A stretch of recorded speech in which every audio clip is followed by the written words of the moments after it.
Shalom, Sidra, Doré, troisième montée. 5 principes quant aux épreuves envoyées à l'homme. Dans notre troisième montée, Dieu met en garde contre les faux prophètes. Ceux-ci nous sont envoyés, nous dit la Torah, uniquement que pour mettre l'homme à l'épreuve, afin de connaître son degré d'attachement à Dieu.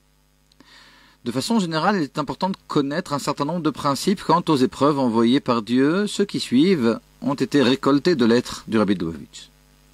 Premièrement, l'un des principes de base de la Torah est que Dieu n'attend pas de l'homme qu'il fasse quoi que ce soit qui soit au-delà de ses compétences.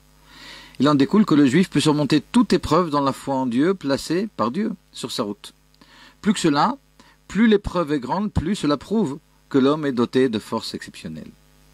Deuxièmement, le but recherché par Dieu dans ces épreuves n'est pas qu'il sache où se trouve l'homme. Rien n'est caché de devant Dieu. Le but est de dévoiler à l'homme mis à l'épreuve les propres forces dont il est doté et dont il n'était souvent pas conscient. Troisièmement, lorsque l'homme surmonte une épreuve, les forces qu'il n'avait qu'en potentiel se transforment en forces acquises. Ces nouvelles forces dévoilées font à présent partie de l'arsenal qui lui permettra non seulement d'avancer, mais aussi et surtout d'aider d'autres juifs autour de lui. Quatrièmement, quiconque sait être doté de force devra toutefois éviter de se mettre en position d'être mis à l'épreuve. On demande chaque matin à Dieu de ne pas nous envoyer d'épreuves.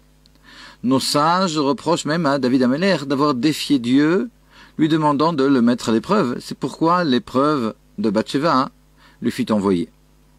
Cinquièmement, lorsque l'homme est fort spirituellement, Dieu renonce souvent à le mettre à l'épreuve. Il lui envoie alors un flux de bénédictions et de réussite.